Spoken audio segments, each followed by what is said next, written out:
प्रारंभ किया जाए। आते रहेंगे और अब अपन विलंब न करें।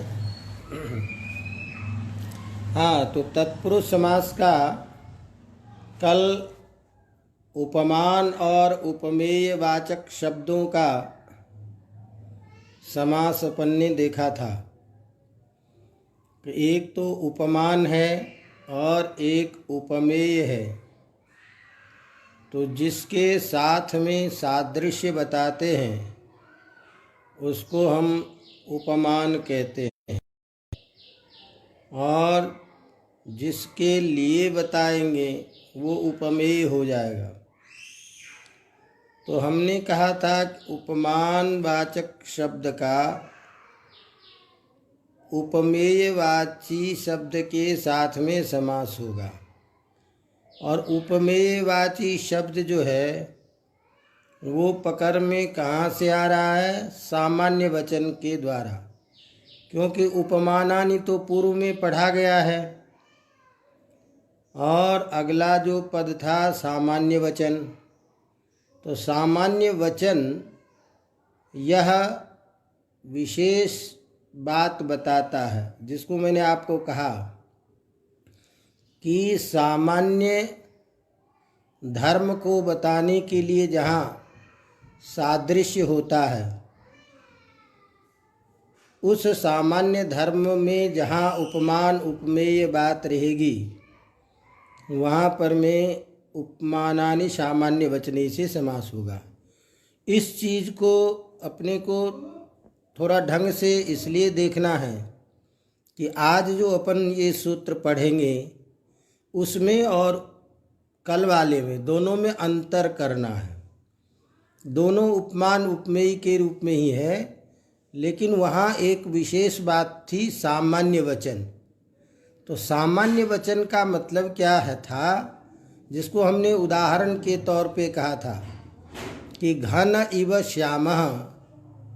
इस प्रयोग में जो उपमानवाचक शब्द है घन, उपमेयवाचक शब्द है श्याम, इन दोनों में उपमान उपमेय में अर्थबोध होने पर भी एक सामान्य धर्म बोध हो रहा है। सामान्य धर्म कहाँ बोध हो रहा है? तो जिसके लिए हम घनश्याम का प्रयोग करते हैं, तो श्री राम इत्यादि में यह दोनों जो है विशेषण विशेष्य उपमान और उपमेय एक साथ में बोध हो रहा है। इसीलिए यहाँ कोई और विशेष अर्थ नहीं है। उपमान उपमेय के द्वारा विशेष अर्थ का बोध नहीं हो रहा है, इसलिए सामान्य वचन है। इस चीज़ को ध्यान रखिएगा। तो कल हमने उसका समास देखा था। आज उसी का दूसरा रूप है, जिसको बदल करके दूसरे रूप में सूत्र बता रहे हैं। तो ये पूर्व सूत्र का अपवाद सूत्र है, विशेष सूत्र है। अब क्यों विशेष बनाना पड़ा, क्या हुआ, ये सब तो चर्चा करेंगे। लेकिन उपमानानि सामान्य वचनैहि, इस सूत्र का अपवाद सूत्र विशेष सूत्र है। ये जो आज हम पढ़ने जा रहे हैं, और वो सूत्र है उपमितम व्याघ्रादिभिः सामान्या प्रयोगे। तो दोनों में अंतर आप समझ लीजिए। एक जगह कल वाले सूत्र में लिखा था सामान्य वचनैहि, और आज जो सूत्र अभी सामने है वो कह रहा है सामान्या प्रयोगे, माने सामान्य का अप्रयोग होने पर। तो यह जो सामान्य का अप्रयोग है, यही एक विशेष बात बता रहा है कि उपमान और उपमेय तो रहेगा, लेकिन उपमान और उपमेय में विशेष अर्थ का बोध होना है, विशेष अर्थ की प्रवृत्ति होनी है। तो सामान्य अर्थ या सामान्य वचन यहाँ नहीं है। अब उस सामान्य वचन को थोड़ा सा ध्यान रखिएगा कि हमने कहा था कि घन इव श्यामः, इतना बोध करा करके घन के तरह श्यामल ये कौन है, उसके लिए देवदत्त आदि श्री कृष्ण इत्यादि बोध हो रहा है। इसीलिए दोनों में धर्म को सामान्य रूप में उसमें बता रही है। तो साधारण धर्म है, लेकिन कोई विशेष धर्म का बोध हम यदि कराते हैं, जैसे हमने कहा, मान लीजिए व्याघ्र इव सूरः पुरुषो व्याघ्र इव, ये यदि कहते हैं तो यहाँ पर मैं विशेष अर्थ को बता रहा है। तो अब ये चीज़ अलग से क्यों बनाने की जरूरत पड़ी, इसकी तो चर्चा हम अभी करते हैं। लेकिन दोनों सूत्रों में अंतर देखिएगा और प्रयोग में बच्चे कि पूर्व सूत्र में उपमान शब्द था पहले लिखा हुआ, इसीलिए वहाँ पूर्व जब भी समास हमने किया तो उपमान वाचक शब्द पूर्व में था, घन शब्द पूर्व में है। तो प्रयोग की दृष्टि से जहाँ उपमान वाचक शब्द पूर्व में दिखाई दे तो समझ जाना कि हाँ उपमानानि सामान्य वचने ही सूत्र से समास है। अवगतम। अब यहाँ जो सूत्र है उसमें प्रथम शब्द क्या है, उपमितम। तो उपमितम शब्द के द्वारा यहाँ ये तय हो गया कि ये उपमित शब्द प्रथम रहेगा। इस सूत्र में के द्वारा जब समास करेंगे तो वह उपमित उपमेय वाचक शब्द जो है वो पूर्व में रहेगा। अब यहाँ असामान्य वचन को बता करके समास विधान करने जा रहे हैं। तो यहाँ असामान्य जो अर्थ है वह तो सामान्य प्रयोग के द्वारा आ जाएगा, लेकिन विशेष शब्द को यहाँ लिख रहा है और वो विशेष शब्द क्या है, व्याघ्रादि भी। तो व्याघ्र आदि जो शब्द हैं उसका यहाँ समास बता रहे हैं। तो व्याघ्रादि भी में तृतीया बहुवचन है। तो व्याघ्र आदि कुछ विशेष शब्द थे जहाँ हमको समास बताना आवश्यक हो गया, इसलिए उस व्याघ्र आदि शब्दों को विशेष उपमान उपमेय वाचक शब्द करके समास विधान कराना है। यदि ये नहीं करते तो सामान्य वचन नहीं होने के कारण यहाँ विशेषणम विशेष्येन बहुलम सूत्र से समास हो जाता, और विशेषणम विशेषेण बहुलम समास होने से दिक्कत आ सकती थी। तो उस दिक्कत को रोकने के लिए यहाँ अलग से ये सूत्र हमने बनाया। अब क्या दिक्कत थी, क्या चीज़ें हैं, ये सब क्रमिक हम अभी देखेंगे। तो अभी इसका मतलब क्या हुआ कि सूत्र में ये चीज़ें आ गई कि जो सामान्य धर्म का जहाँ प्रयोग ना हो, सामान्या प्रयोगे, यदि सामान्य का प्रयोग ना हो तो उपमेयवाची जो शब्द होगा उसका व्याघ्र आदि शब्दों के साथ समास होगा, और ये समास भी समानाधिकरण होने पर ही होगा। दोनों चीज़ें एक ही अधिकरण में हो, एक विभक्ति में हो। अवगतम। तो यहाँ एक बात क्या पकड़नी है उदाहरण को समझने के लिए कि सूत्र में उपमितम, ये उपमेय वाचक शब्द प्रथमा विभक्ति में है। तो यहाँ उपमेय वाचक शब्द पूर्व में रहेगा। उदाहरण में पूर्व सूत्र में उपमान शब्द था प्रथम, जिसमें प्रथमा विभक्ति लगी थी, तो वहाँ उदाहरण में उपमानवाची शब्द पूर्व में रहेगा। तो दोनों में अंतर समझने के लिए ये हमको समझना है कि पूर्व सूत्र का उदाहरण जहाँ होगा वहाँ उपमानवाची शब्द पूर्व में होगा। इस सूत्र का जो उदाहरण होगा उसमें उपमेय वाचक शब्द पूर्व में होगा। तो उपमेय और उपमान चूंकि समझ चुके हैं, उसको बताने की जरूरत नहीं है। तो ये सूत्र कहता है कि उपमेय वाचक शब्द का व्याघ्र आदि जो शब्द है उस शब्दों के साथ समास होता है। तो ध्यान रखना, कुछ शब्द ऐसे हैं जिनको इकट्ठा करके एक गण बना दिया गया है, और उस गण का पहला शब्द जो है वो व्याघ्र शब्द है।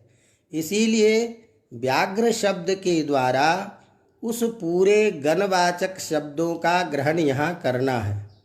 तो व्याघ्र आदि शब्दों के साथ उपमेय वाचक शब्द का समास होता है असामान्या प्रयोगे, मने सामान्य मने साधारण। तो साधारण धर्म का जहाँ प्रयोग न हो वहाँ, इस अर्थ में। अवगतम? तो असाधारण धर्म बताने में उपमेय वाचक शब्द का व्याघ्र आदि वाचक शब्दों का समास होता है। अवगतम? तो अब आपका एक प्रश्न ये आया, भाई आप ये सूत्र क्यों बनाया?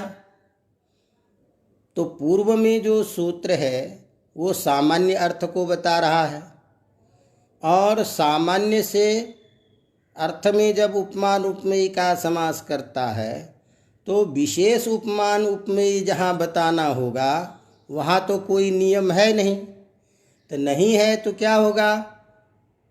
दोनों पद विशेष विशेषण होने के कारण, क्योंकि विशेष विशेषण भी है, तो विशेष विशेषण होने के कारण क्या होगा कि विशेषणम विशेषेण बहुलम सूत्र से समास होता।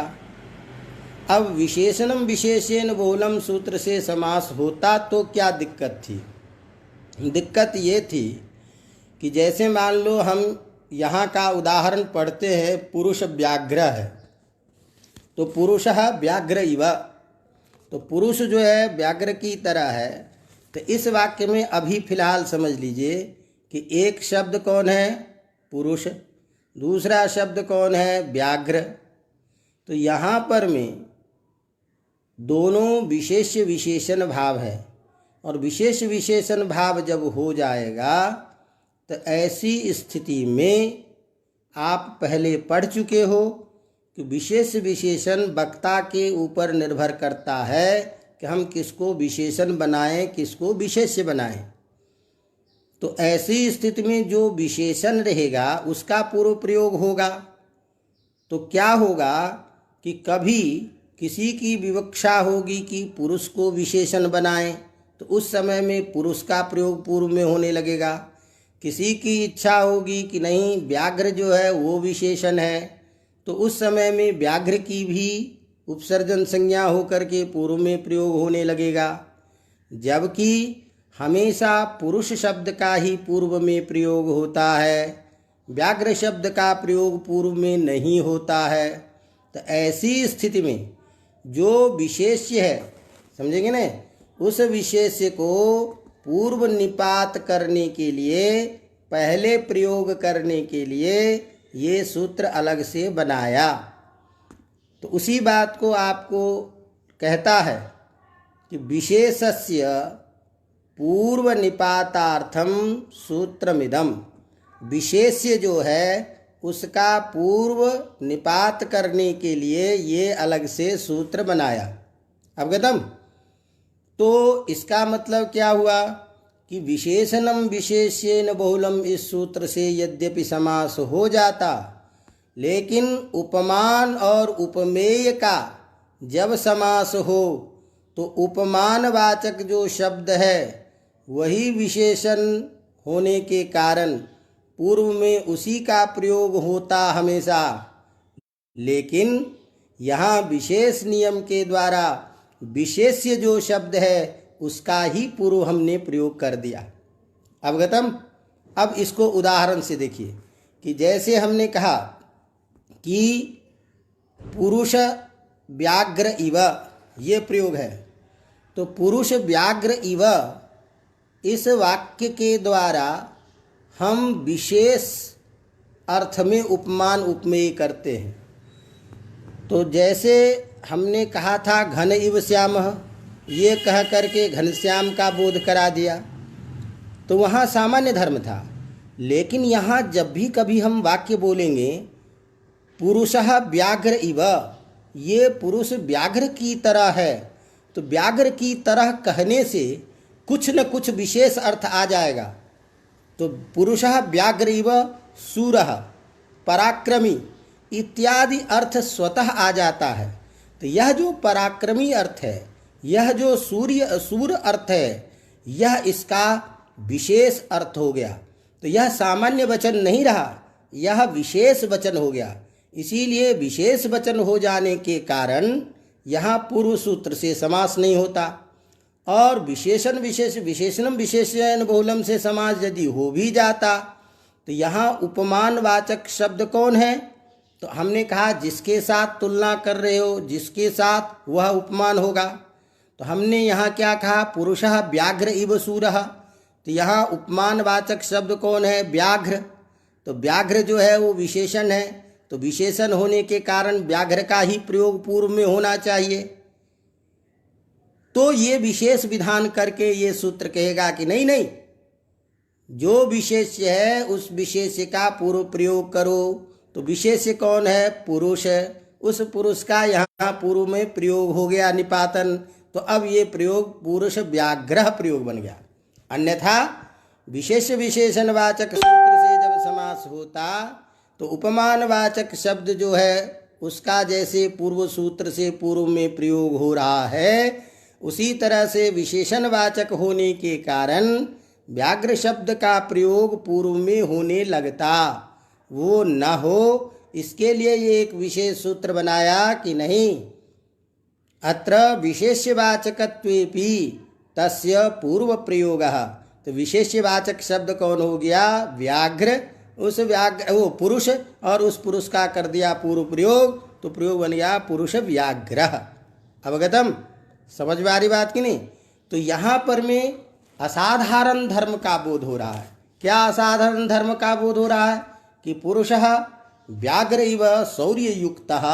तो शौर्ययुक्तः जो है, शौर्येन व्याघ्र इव वर्तते अयम जनः, वीरता में व्याघ्र की तरह है। अत्र यहाँ पर में शौर्य जो है वो उपमान और उपमेय का असाधारण धर्म है, साधारण धर्म नहीं है। समझ में आ रही बात कि नहीं? इसलिए यहाँ समास होता है। समझ में आ रही बात? अब कहा कि पुरुष व्याघ्र इति। इसी तरह से अब उस गण में बहुत सारे शब्द को पढ़ दिया। तो नृ सोम इव, नृ यह जो मनुष्य है तरह है, तो सोम की तरह सुंदर है इत्यर्थ है। ते अर्थ में विशेष धर्म का बोध सुंदरता है, उसको बोध कराया। तो यहाँ इसी तरह से नृ सोम इव में नृ है मनुष्य का वाचक, तो नृ और सोम का समास करके नृ सोमः ये प्रयोग बन जाता है। अवगतम? तो सोम के तरह सुंदर पुरुष इत्यर्थ कर लेंगे। अब इस सूत्र में कहता है कि व्याघ्रादि ये जो गण हमने पढ़ा है, यह व्याघ्रादि गण आकृति गणी है। आकृति गणी का क्या मतलब है? कि आकृति के तरह, आकृति के जैसे, अर्थात जिस प्रकार का यहाँ शब्द हमने लिया, व्याघ्र आदि शब्द, सोम आदि शब्द, इसी तरह से किसी भी शब्द के साथ असाधारण धर्म मान करके यदि आपको समास करना है, तो भले ही इस गण में वो नहीं पढ़ा हुआ है, फिर भी उस शब्द के साथ में समास हो जाएगा। तो आकृत्या गण्यते इति आकृति गणः। आकृति के द्वारा जहाँ पर में शब्दों का ग्रहण हो उसे हम आकृति गण कहते हैं। तो व्याघ्रादि गण जो है ये आकृति गण है, और आकृति गण होने के कारण इस गण में जैसे व्याघ्र, सोम आदि शब्द पढ़े गए हैं, इसी तरह से अन्य कोई भी शब्द के साथ में विशेष धर्म यदि बताना हो तो उसका समास हो जाएगा। अवगतम? कर लेंगे। तो इसी बात को यहाँ बताने के लिए कहा कि यह सूत्र पूर्व सूत्र का अपवाद है, और कहते हैं कि आपने इस सूत्र में सामान्य प्रयोग क्यों कहा? तो कहते हैं कि यदि सामान्य प्रयोग नहीं कहते तो प्रयोग बनता है पुरुषः व्याघ्र इव, पुरुषः व्याघ्र इव चूरः। इस वाक्य में यदि सामान्य का हम प्रयोग नहीं करते तो इस प्रयोग में साधारण धर्म के बोध नहीं होने के कारण, साधारण धर्म उपमान उपमेय के बोध होने के कारण समास नहीं हो पाता। अवगतम? तो यहाँ समास नहीं होता है, लेकिन पुरुष व्याघ्र में समास हो जाता है। पुरुषो व्याघ्र इव इत्यादि में जो शौर्य को उत्पन्न करने वाला है वह साधारण है, और वह यहाँ पर में बोध नहीं किया जा रहा। अवगतम? तो इसीलिए असाधारण धर्म जहाँ बोध होता है वहीं पर में इस सूत्र से समास होता है। अवगतम? मुझे लगता है समझ में आ गई बात।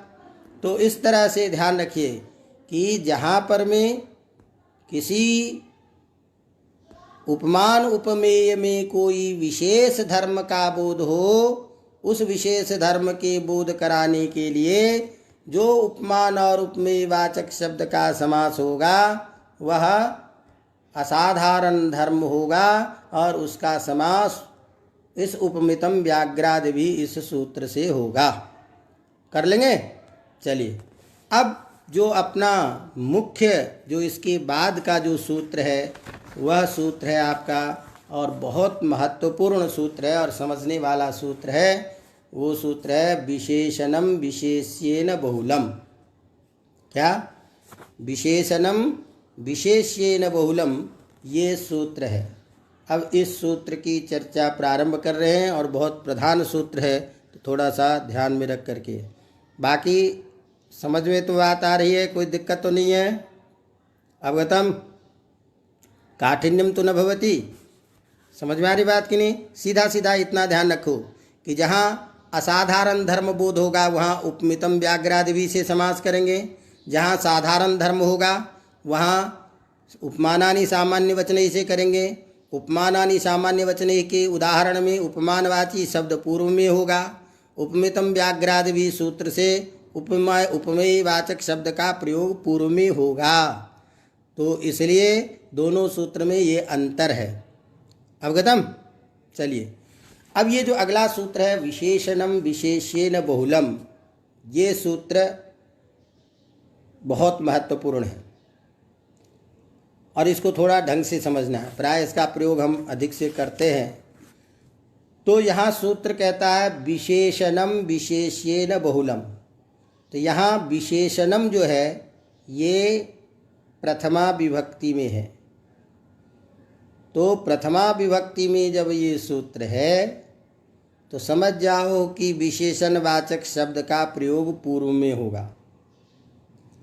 विशेष्येन जो है इसमें तृतीया विभक्ति है, तो तृतीया विभक्ति होने के कारण विशेष्य शब्द के साथ में समास होगा, विशेष्यवाचक शब्द के साथ समास होगा। और वह समास कैसे होगा? तो कह रहा है विकल्प से होगा, और उस विकल्प को बताने के लिए यहाँ बहुल ग्रहण किया है, और बहुल ग्रहण करने के कारण आप समझते हो कि कोई न कोई विशेष अर्थ आता है। तो एक तो विशेष होगा, तो बहुल ग्रहण से अभी तक हम जितने भी उदाहरण पढ़े हैं उसमें कहीं नित्य समास किए हैं, कहीं समास नहीं भी किए हैं। इसका मतलब विशेष विशेषण होता हुआ कहीं समास होगा तो नित्य रूप से होगा, कहीं विशेष विशेषण होने पर भी समास नहीं होगा। यही जो एक विशेष बात है वो बहुल ग्रहण के द्वारा यहाँ बताएंगे। अवगतम? तो अब हम चलिए चर्चा करते हैं। इतना तो बात समझ में आ गई कि विशेषणवाचक शब्द का विशेष्यवाचक शब्द के साथ बहुलता से समास होगा। अवगतम? बहुलता से समास होने के कारण कहीं कहीं पर विशेष विशेषण का नित्य समास होगा, कहीं कहीं ऐसा भी हो सकता है कि विशेष विशेषण रहने पर भी समास नहीं होगा। यदि एक बार होना एक बार नहीं होना ये अर्थ बताना अभिप्रेत होता तब तो वा से भी काम चल जाता, विकल्प की अनुवृत्ति ही आ रही थी, सूत्र में बहुलक ग्रहण करने की कोई जरूरत नहीं थी। लेकिन बहुलक ग्रहण के सामर्थ्य से यहाँ हम कुछ विशेष बताने जा रहे हैं कि विशेष विशेषण होने पर भी क्वचित नित्यम क्वचित समासो न, कहीं नित्य होगा कहीं समास नहीं होगा। अवगतम। अब ये विशेषण और विशेष की जो तब से चर्चा कर रहे हैं, तो पहले इस चीज़ को समझना पड़ेगा कि विशेषण क्या चीज़ है और विशेष क्या चीज़ है। तो हमने तुमको पहले कल थोड़ी सी शायद चर्चा की थी या कभी प्रसंग में कि विशेषण जो होता है वो अलग करने वाला होता है। किसी समुदाय से किसी को जो अलग करे, तो किसी भी रूप में जिस चीज़ से अलग करेगा तो अलग करने वाला जो होगा वो विशेषण होगा। इसीलिए विशेषण को हम भेदक कहते हैं। विशेषण को क्या कहते हैं? भेदक, अलग करने वाला।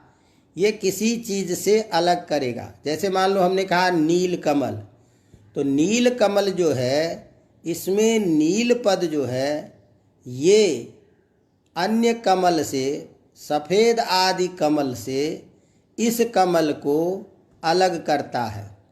तो यह जो कमल है इसको अन्य कमल से अलग करने वाला यह नील पद ही है। इसीलिए रक्त श्वेतादि कमल से भिन्न यह कमल है, यह अर्थ नील पद के द्वारा होता है। तो नील पद अन्य कमल से अलग करने वाला है इस कमल को, इसीलिए यह नील भेदक है और भेदक विशेषण होता है। अवगतम। अर्थात मतलब क्या हुआ कि विशिष्यते अनेन इति विशेषणम, जिसका विशेष बोध होता है, विशिष्यते अनेन, इसके द्वारा उसमें विशेषता लाई जाती है, इसके द्वारा उसमें विशेष प्रकार का ज्ञान किया जाता है। तो जिसके द्वारा किसी विशेष प्रकार का ज्ञान कराया जाए उसी को कहेंगे विशेषण। अवगतम। काठिन्यम तो न भवति। जहाँ पर में अनेकों चीज़ों में कोई प्रवृत्त होगा, अनेक चीज़ों में वह उपलब्ध रहेगा, अनेक जगह उसकी उपस्थिति होगी, लेकिन उन अनेकों उपस्थितियों में किसी अन्य शब्द से जो उसको प्रकारांतर से दूसरे चीज़ों से अलग कर दे, तो अलग करके जो व्यवच्छिद्य माने अलग करके उसको बोध करा दे, तो वही अलग बोध कराने वाला भेदक होता है और उसे हम विशेषण कहते हैं। जैसे हमने उदाहरण दिया नील कमल इत्यादि के द्वारा। तो यह कमल सारे कमल अर्थ में प्रसिद्ध है, चाहे कोई भी कमल होगा।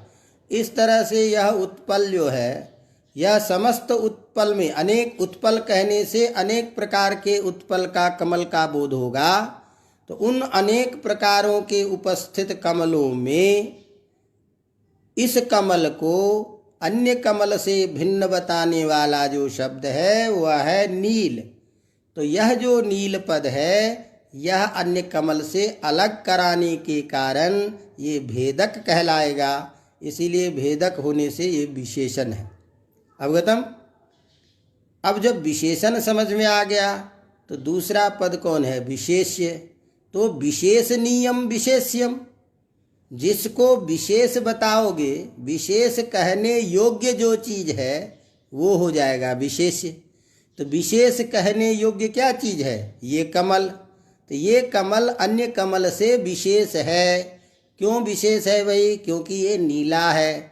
तो विशेषणीय जो है, विशेष कथन के द्वारा जो बोध होने योग्य चीज़ है उसे हम विशेष्य कहेंगे। अवगतम। समझ में आ रही बात कि नहीं? तो इस तरह से विशेषणवाची शब्द का विशेष्यवाची शब्द के साथ समास होगा। पहले की तरह, और वो विकल्प से। तो उदाहरण आ गया जैसे नीलम उत्पलम इति नीलोत्पलम। तो नीलम च तत् उत्पलम कह लो, जो नीला है वही उत्पल है, इसीलिए नीलम उत्पलम भी हम केवल कह सकते हैं, नीलम च तत् उत्पलम ये भी कह सकते हैं। तो यहाँ पर में दोनों समानाधिकरण है, नील भेदक होने से विशेषण है, तो नील सु उत्पल सु, ये हम विग्रह करेंगे, विशेषणम विशेषेण बहुलम सूत्र से समास कर देंगे। तो समास करने से वही विभक्ति का लोप हो करके प्रयोग बन जाएगा नील प्लस उत्पल, नील में ल में अ, उत्पल में उ, अ उ को आद्गुण से गुण कर दोगे, क्या बन जाएगा प्रयोग नीलोत्पलम। कोई भी शब्द होगा उस तरह से प्रयोग बन जाएगा। चाहे से तुमने कहा कृष्णश्चासौ सर्पः इति कृष्ण सर्पः, तो कृष्ण और सर्प ये दोनों जो है एक विशेषण है, एक विशेष है। सभी प्रकार के सर्पों में से इस सर्प को भेद कर अलग करता है कृष्ण पद, इसीलिए कृष्ण पद के विशेषण हो जाने से विशेषण का सर्प जो विशेष्यवाचक पद उसके साथ समास हो जाएगा। अवगतम। अब यहाँ ये कह रहा है कि इस सूत्र में बहुल ग्रहण आपने जो किया है उसका क्या तात्पर्य। तो जैसे मैंने कहा था कि बहुल ग्रहण के द्वारा विशेष अर्थ का बोध होता है, तो उसी बात को बता रहा है कि बहुल ग्रहण सामर्थ्यात्, बहुल ग्रहण करने के कारण क्वचिन नित्यम, कहीं कहीं पर में यह विशेष विशेषणवाचक जो समास होगा वो समास नित्य होगा। कहा जैसे कृष्ण सर्पः, तो कृष्ण सर्पः ये नित्य समास है, अन्यथा ये बहुल ग्रहण नहीं होता तो विकल्प से समास होता, तो कृष्ण सर्पः भी प्रयोग हो सकता था, कृष्ण सर्पः भी हो सकता था। जैसे अन्य समास विकल्प से होते हैं, विग्रह वाक्य में भी प्रयुक्त होता, समास में भी प्रयुक्त होता, लेकिन कहता है कि बहुल ग्रहण के सामर्थ्य से यह समास नित्य है, इसीलिए कृष्ण सर्पः इत्यादि प्रयोग में नित्य समास होता है। अवगतम। और दूसरी बात, दूसरी तरफ इसी बहुल ग्रहण सामर्थ्य से कहीं विशेष विशेषण भाव होता हुआ भी समास होता ही नहीं है। जैसे रामो जामदग्न्यः, क्या उदाहरण दिया, रामो जामदग्न्यः। तो यहाँ देखो जो राम शब्द है यह विशेषण है। ये कौन है राम, जमदग्नि के पुत्र हैं परशुराम। तो यहाँ का राम परशुराम, तीन है ना अपने, राम बलराम और परशुराम। तो अयम रामः कः रामः, जमदग्निपुत्रः रामः। तो ये जमदग्नि के पुत्र हैं ये राम। तो यहाँ पर में दोनों के विशेष विशेषणवाचक होने पर भी यहाँ कभी भी समास नहीं होता है। अवगतम। तो केवल ऐसा ही प्रयोग बनेगा अलग से, रामो जामदग्न्यः।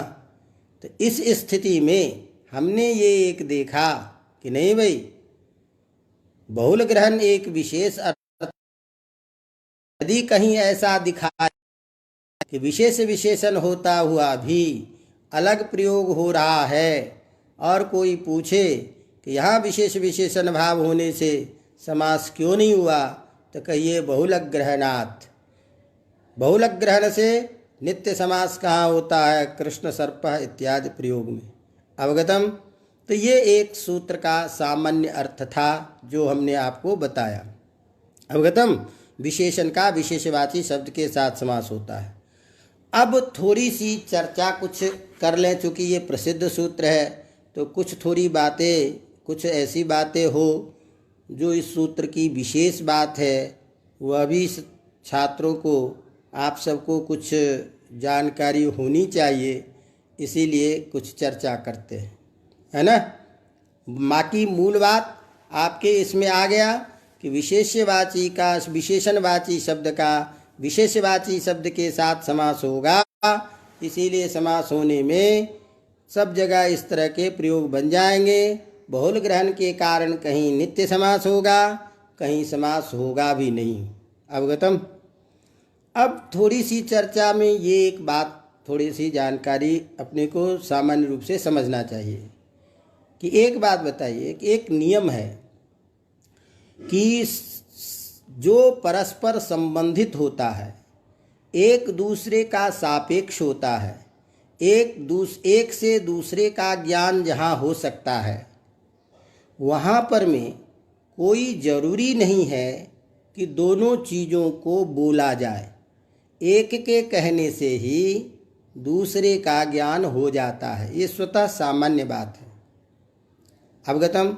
जैसे मान लीजिए हमने आपको कहा कि ये विशेषण है, तो विशेषण जो होगा, विशेषण तभी कहलाएगा जब वो किसी की विशेषता बताएगा, अन्यथा विशेषण शब्द का प्रयोग ही उसके लिए हम नहीं कर सकते, क्योंकि विशेषण की क्षमता, विशेषण उसका नामकरण तभी होगा विशेष्यते येन, जब किसी को विशेष करेगा, विशेष रूप में बताएगा, तभी वो विशेषण कहलाएगा। और जब वो विशेषण कहला रहा है तो इसका मतलब इसका सापेक्ष जो संबंधी शब्द है वो विशेष्य हो जाएगा। अवगतम। तो आप इस सूत्र में विशेषण का समास होता है इतना ही मात्र सूत्र बना देते, तब भी विशेष्य पद अपने आप ग्रहण में हो जाता। तो विशेषण का समास होता है किसके साथ? अपने संबंधी के साथ। विशेषण का संबंधी कौन होगा? विशेष्य ही होगा। तो इस तरह से केवल विशेषण मात्र के ग्रहण करने से विशेष्यवाचक शब्द पकड़ में आ जाता, समास हो ही जाता, तो फिर इस सूत्र में विशेष्य क्यों कहा? या मान लीजिए ऐसा करते कि आप ये केवल सूत्र बना देते विशेष्येन बहुलम, विशेषण मत कीजिए, तो विशेष्य शब्द का सापेक्ष शब्द कौन होता? विशेषण होता। तो विशेष्येन बहुलम इतने मात्र कहने से ही विशेषणवाची शब्द पकड़ में आ जाता। अब जब विशेषणवाची शब्द पकड़ में आ जाता तो केवलम विशेष्येन ही काम चल सकता था। ऐसी स्थिति में संबंधी शब्द इन दोनों में से किसी एक के ग्रहण करने से ही एक दूसरे का ग्रहण हो सकता था। ऐसी स्थिति में इन दोनों पदों का, विशेषण और विशेष्य, इन दोनों पदों का ग्रहण सूत्र में क्यों किया? एक सामान्य जिज्ञासा होती है। अवगतम। प्रश्न समझ में आ रहा है क्या कहा मैंने? अवगतम।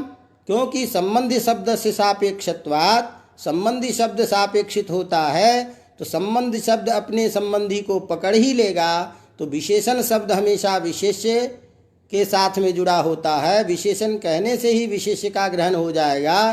तो केवल इस सूत्र में विशेषण कह देते, विशेष्य का ज्ञान अपने आप हो जाता। या विशेष्येन बहुलम सूत्र बना दीजिए, विशेष्य कहने से ही विशेषण का ज्ञान हो जाता। ऐसी स्थिति में दोनों में से कोई एक का ग्रहण कर लीजिए, एक का ग्रहण करने से ही दूसरे का ग्रहण हो सकता था। तर्हि एवं स्थितौ अस्याम दशायाम विशेषणम विशेषेण बहुलम, इस सूत्र में दोनों पदों का उपादान क्यों किया? अवगतम। समझ में आ रही बात? तो इस बात को ध्यान में रखते हुए यहाँ जो कुछ समझने की बात है वो चीज़ आप समझ लीजिए। अवगतम। वो क्या चीज़ है कि ध्यान दीजिए कि यहाँ ऐसे काम चल सकता था, कोई दिक्कत नहीं है, लेकिन इस विशेष्य और विशेषण दोनों प्रकार के दोनों वाचक शब्दों का ग्रहण करने से विशेष अर्थ का हम वो विशेषवाचक विशेष बातें क्या है उसको समझिए कि जहाँ पर में पूर्व और उत्तर पद, माने पहले वाला पद और उत्तर वाला पद, ये दोनों ही पद आपस में विशेष विशेषण रूप में रहे, विशेष और विशेषण के रूप में ही हो,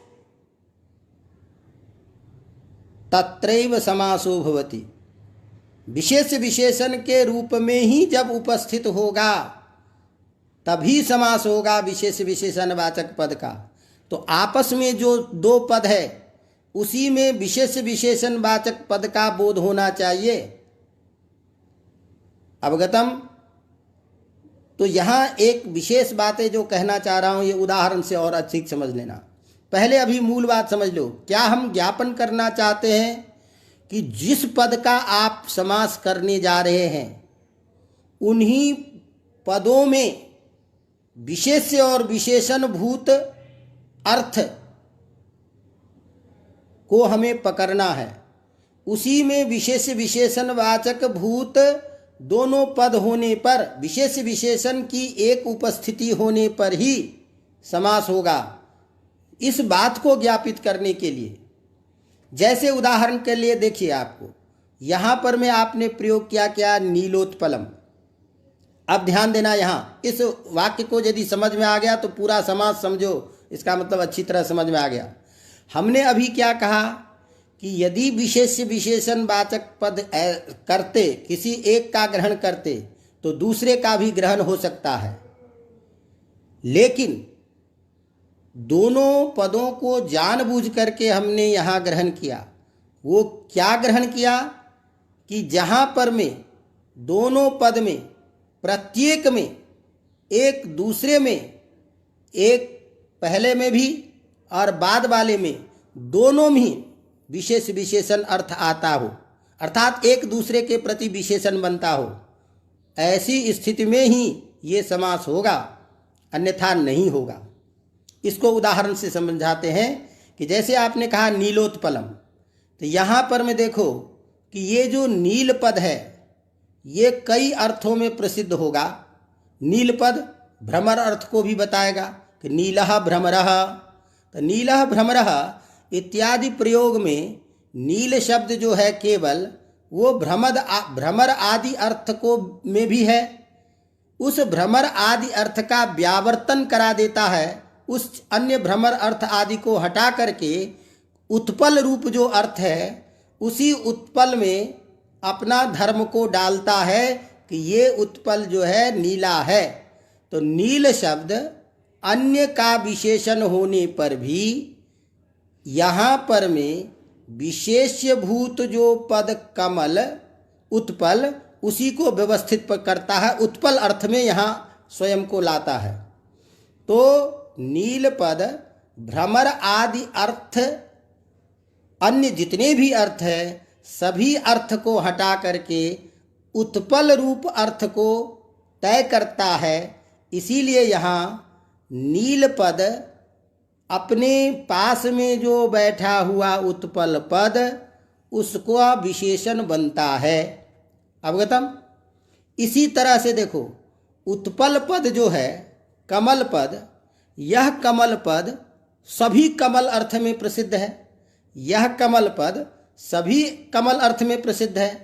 अब यह कमल पद क्या करेगा, सभी अन्य कमल को कमल से हटा करके अपने को नील रूप में बोध करा देगा। तो नील रूप के उत्पल, यह उत्पल अन्य कमल से व्यावर्तन करके स्वयं को नील रूप अर्थ में डाल दिया। तो उत्पल भी अपना अर्थ नील में डाला, नील भी अपना अर्थ उत्पल में डाला, उत्पल का भी जो अन्य अर्थ था वो खत्म हो गया, नील का भी जो अन्य अर्थ था वो खत्म हो गया। अब इस प्रकार से नील पद इसके प्रति विशेषण हुआ और यह उत्पल जो है अपना अर्थ को नील में डाला। इस तरह से विशेष विशेषण जहाँ अपने अर्थ को एक दोनों में डाल रहा हो, ऐसा जो विशेष विशेषण वाचक जहाँ पद होगा वहीं पर में समास हो, अन्य जगह समास न हो। अवगतम। तो इसी बात को मैंने क्या कहा कि इसको थोड़ा सा इस रूप में समझो कि यदि मान लीजिए कि हम नील पद, कोई नील पद का ही विशेषणवाची पद का ग्रहण कर देते तो विशेष पद से कोई भी हो जाता, तो कोई जरूरी नहीं है उत्पल पद, तो उत्पल पद में ही यह शब्द विशेषण है, ये अर्थ तय कौन करता? तो कोई भी विशेष्य पद आ जाता, इस तरह से कोई भी जो विशेष्य पद आता वह यदि विशेष्यवाचक का ही ग्रहण करते तो इसी नील अर्थ में वो अपने अर्थ को बता रहा है, यह तय कौन करता? इसीलिए विशेष्य और विशेषणवाचक पद जब दोनों दे दिया तो दोनों के देने से ये अर्थ निकला कि उपस्थित जो पदार्थ है वो एक दूसरे के प्रति जब अपने अर्थ को समर्पित करेगा, ऐसे समर्पण की स्थिति में ही ऐसे विशेषण के अपने अर्थ को एक दूसरे में अर्पित करने अर्थ में ही समास होता है, अन्य अर्थ में समास नहीं होता है। अवगतम? यह एक जो विशेष व्यवस्था है। तो दूसरे में इसीलिए क्या होता है कि नील अपने जो अन्य जो भ्रमर आदि अर्थ, उस अर्थ को व्यावर्तन करके उत्पल रूप जो अर्थ है उस उत्पल रूप अर्थ में स्वयं को व्यवस्थापित कर देता है। उत्पल भी अन्य जो रक्त उत्पल आदि है, रक्त लाल कमल आदि जो है, उस सब से अपने आप को हटा करके नीलार्थ जो नील है उस नील में अपने को व्यवस्थित करता है। इसीलिए प्रत्येक में विशेष विशेषण भाव का बोध होता है। अवगतम? इसीलिए ये चीज़ ध्यान रखना है कि इस प्रकार जहाँ बोध होता है वहाँ, जैसे हमने कहा नीलोत्पल, जैसे हमने कहा पाचक ब्राह्मणा, तो पाचकश्चासु ब्राह्मणा, तो यहाँ पाचक जो है अपने अर्थ को ब्राह्मणत्व में और ब्राह्मण जो है अपने अर्थ को पाचक में समर्पित कर देता है। तो इस प्रकार जहाँ अर्थ की समर्पकता हो, अर्थ जहाँ एक दूसरे में बोध होता हो, ऐसे ही स्थल में समास होता है, अन्य स्थल में समास नहीं होता। अवगतम? इस बात को यहाँ ज्ञापित करने के लिए ये सूत्र में विशेषवाचक पद और विशेषणवाचक पद दोनों का ग्रहण किया। जहाँ पर में ऐसा नहीं होगा वहाँ पर में ये समास नहीं होता है। अर्थात जहाँ एक अर्थ का दूसरे अर्थ के प्रति विशेषण के रूप में प्रयोग नहीं होगा वहाँ नहीं होगा। जैसे उदाहरण देता है वृक्षः सिंसपा, वृक्षः सिंसपा, ये अब चूंकि अप्रसिद्ध प्रयोग है इसलिए अब यहाँ थोड़ा सा मैं बताऊँ। वृक्ष, यहाँ वृक्षः सिंसपा जो है, यह जो वृक्ष पद है, यह वृक्ष पद सिंसपा को तो व्यवचरित कर देता है, सिंसपा को तो अलग कर देता है अन्य चीज से, लेकिन जो सिंसपा है वही वृक्ष है। इसीलिए सिंसपा जो है वह उस वृक्ष को अन्य से व्यावर्तन नहीं कर पाता। इसीलिए वृक्षः सिंसपा इत्यादि प्रयोग में एक दूसरे के अर्थ में विशेष विशेषण भाव नहीं होने के कारण समानवाचक होने पर भी समास नहीं होता है। अवगतम? तो विशेष जो वृक्ष है वो सिंसपा के अर्थ को अन्य वृक्षों से अलग नहीं करता है। तस्मात् अत्र विशेष विशेषक भाव विशेष विशेषण होने पर भी एक दूसरे का अर्थ में अपने को विशेषण नहीं बनाने के कारण वृक्षा सिंसपा इत्यादि प्रयोग में कभी समास नहीं होता है।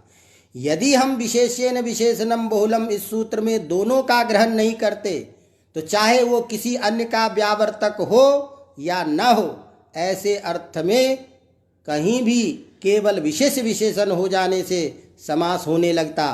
तो किसी का भी विशेष के रूप में प्रयुक्त जो सिंसपा शब्द, उसके साथ भी वृक्षा का समास होने लगता, जो समास नहीं होता है। तो यहाँ वृक्षा सिंसपा इत्यादि प्रयोग में वृक्ष के द्वारा सिंसपा का अन्य से तो व्यावर्तन होता है, लेकिन सिंसपा के द्वारा इस वृक्ष का अन्य किसी से व्यावर्तन नहीं हो पाता। इसीलिए दोनों में परस्पर व्यावर्तक भाव नहीं होने के कारण ऐसे स्थल में विशेष विशेषण रहने पर भी समास नहीं होता। अवगतम? ये एक विशेष बातें थी। इसीलिए इस सूत्र में ये कहा गया कि संबंधी शब्द सापेक्ष होने पर भी, एक से दूसरे का ग्रहण होने पर भी हमने इस सूत्र में दोनों प्रकार के शब्दों का ग्रहण किया है। अवगतम? समझ में आ रही बात? अब एक बात यह है कि कहा कि एक बात बताइए, चलिए ठीक है, लेकिन यदि मान लीजिए कहीं पर में दोनों विशेषणवाची पद हो, यदि दोनों विशेषणवाची पद होता हो, ऐसी स्थिति में दोनों पद के विशेषणवाची पद होने के कारण वहाँ पर में भी दोनों विशेष विशेषण होने के कारण, ध्यान रखिएगा, अब इस विशेष विशेषण को समझना है, विशेष विशेषण होता हुआ भी एक दूसरे के प्रति विशेष्य और विशेषण बनेगा। तो यद्यपि दोनों पद है विशेषण, लेकिन दोनों पद विशेषण होने पर भी एक दूसरे के प्रति प्रयोग में विशेष्य और विशेषण के रूप में प्रयोग होता है। अवगतम? तो अब इसकी चर्चा करेंगे, लेकिन अब इस बात में समझिए थोड़ा सा नीलोत्पलम पर पे। नीलोत्पलम में हमने समास कर लिया। अब जब समास हो गया तो एक विशेषण हो गया और आपने कहा विशेष हो गया, एक दूसरे के प्रति व्यावर्तक हुआ, तो यह इसके प्रति विशेषण बन रहा है अन्य का व्यावर्तन करने के कारण। माने नील अन्य कमल से व्यावर्तन करता है, इस उत्पल अर्थ में प्रसिद्ध होता है। उत्पल अपने अन्य अर्थों से व्यावर्तन कर नील अर्थ में जाता है, तो इसका मतलब दोनों एक दूसरे का व्यावर्तक हो गया कि नहीं हो गया? अब जब दोनों व्यावर्तक हो गया तो दोनों विशेषण हो गया। अब जब दोनों विशेषण हो गया तो और एक बड़ी समस्या आ गई कि अब हम पूर्व में प्रयोग किसका करें, उत्पल का करें कि नील का करें? बात समझ में आ रही बात कि नहीं? शायद मुझे लगता है कि आप सबके लिए कठिन हो रहा है, बच्चों के लिए। भाई यहाँ पर में एक दूसरे का व्यावर्तक होने के कारण, सारांश में समझो भाई, यहाँ नील पद भी उत्पल का अन्य उत्पल से व्यावर्तक है। उत्पल व्यावर्तक होने के कारण भेदक है, इसीलिए इस रूप में ये भी विशेषण है। और उत्पल भी अपने स्वरूप को नील अर्थ में डालने के कारण नील के प्रति विशेषण है। तो एक दूसरे के प्रति दोनों विशेषण है। जहाँ इस प्रकार का विशेष विशेषण एक दूसरे के प्रति बनता हो, एक के प्रति दूसरा विशेषण, दूसरे के प्रति दूसरा विशेषण, ऐसे ही अर्थ में समास होता है, ये ज्ञापन किया। अब इस अर्थ के ज्ञापन करने से क्या हुआ? ज्ञापन करने से ये हुआ कि इसका मतलब दोनों में विशेषण वाली बात आ गई, दोनों विशेषण हो गया। अब जब दोनों विशेषण हो गया तो विशेषण का प्रयोग पूर्व में होता है, तो दोनों का विशेषण प्रयोग पूर्व में होगा, तो नील भी विशेषण है तो इसका प्रयोग पूर्व में आप कर दिया हो रहा है। अब तो आपने कह दिया कि भाई ये भी नील के प्रति विशेषण बनेगा, तो नील के प्रति जब ये भी विशेषण बनेगा तो अब उत्पल का भी प्रयोग पूर्व में होगा। इसको कैसे रोकेंगे? तो कहा कोई बात नहीं, इसको तो हम रोक देंगे। इसमें हम प्रधान और अप्रधान को लेकर के करेंगे कि जो अप्रधान होगा उसका पूर्व में प्रयोग करेंगे। मैंने अप्रधान भी होता है, तो जो अप्रधान होगा उसको प्रयोग करेंगे पूर्व में। तो यहाँ अप्रधान कौन है? नील। क्योंकि अप्रधान नील है। नील केवल मात्र विशेषण मात्र का बोध करता है, लेकिन उत्पल जो है यह विशेषण होता हुआ अब क्या है? द्रव्य है। तो द्रव्य जो है, विशेषण जो होगा, गुण जो होगा वो द्रव्य में रहेगा, तो गुण और द्रव्य की अपेक्षा द्रव्य प्रधान होता है। तो उत्पल क्या है? द्रव्य। तो द्रव्य होने के कारण ये प्रधान है। नील क्या है? गुण विशेषण। विशेषण होने के कारण ये क्या है? अप्रधान है।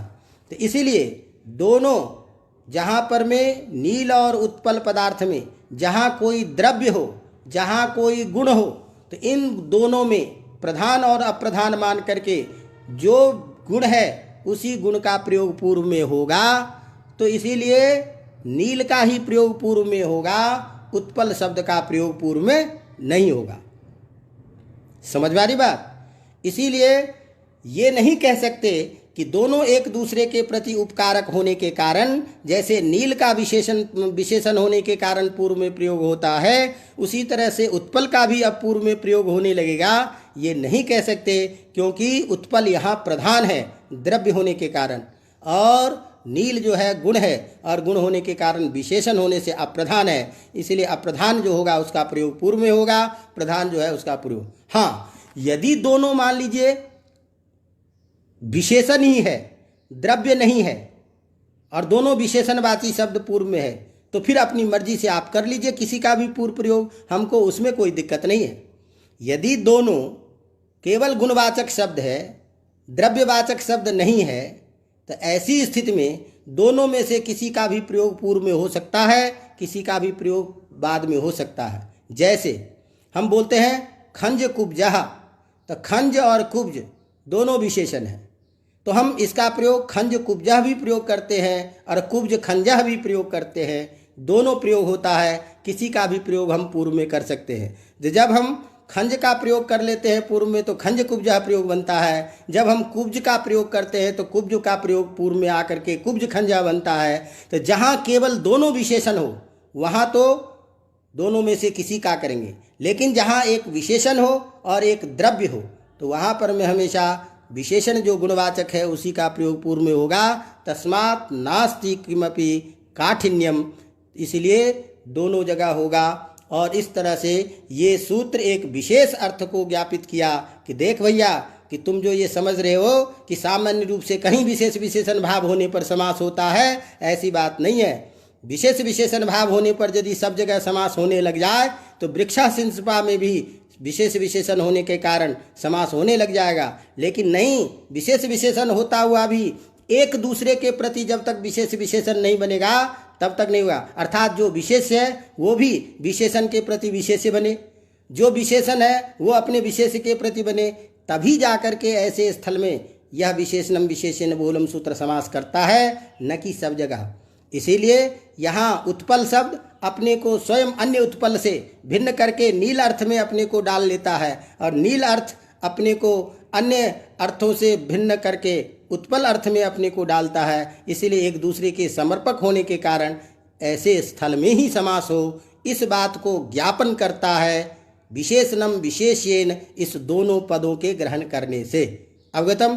तो इस तरह से यह एक प्रसंग विशेष विशेषण का संपन्न हुआ। तो अब मुझे लगता है कि यहाँ तक तत्पुरुष समास का जो प्रधान सूत्र था लगभग यह हो रहा है पूरा। और इसके बाद में जो आपके सिलेबस के आधार पर जो है एक दो सूत्र उसी को लेंगे, बीच में ऐसे अब ज़्यादा नहीं लेंगे। मुझे लगता है आप लोग भी परेशान हो चुके हो तत्पुरुष पढ़ते पढ़ते। तो अब जो दो चार सूत्र है, एक नए तत्पुरुष समास का है, कुगति प्रादय है और गतिश्च। अब दो बचा है, एक नए समास और एक प्रादिश तत्पुरुष। तो नए तत्पुरुष और प्रादि तत्पुरुष इस दोनों की चर्चा करेंगे, अब वो कल करेंगे। तो इसी के साथ आज का यह विशेषणम विशेष्येन बहुलम सूत्र और उपमितम व्याघ्रादि को आपने पढ़ा। तो इन तीनों सूत्रों में अंतर कीजिए। इस तीनों सूत्रों का सामान्य सूत्र है विशेषणम विशेष्येन बहुलम, इसका अपवाद है उपमानानि सामान्य वचने, उसका अपवाद है उपमितम व्याघ्रादि भी सामान्य प्रयोगे। इस तरह पर संबंधित है, इसलिए तीनों को पढ़ना चाहिए था जो हमने आपको बताया। इसी के साथ हम आपसे विदा लेते हैं, फिर अपन मिलेंगे 10-15 मिनट के बाद। और आप लोग इसको आगे बढ़ाते रहिए, क्योंकि बढ़ाने की संख्या में धीरे धीरे कमी आ रही है। तो उस तरह से जो आगे की कक्षा लंबी कक्षा है और व्यवस्थित कक्षा है उसमें ज़्यादा समय लग सकता है। तो इसलिए जितनी जल्दी ये प्रक्रिया पूरी होगी उतनी जल्दी हम व्यवस्थित कक्षा ले पाएंगे। चलिए, बहुत बहुत धन्यवाद। जो भी हो रहा है अच्छा हो रहा है, आप लोग आ रहे हैं, ये बहुत बड़ी बात है। इसी के साथ पुनः एक बार धन्यवाद और विराम लेता हूँ।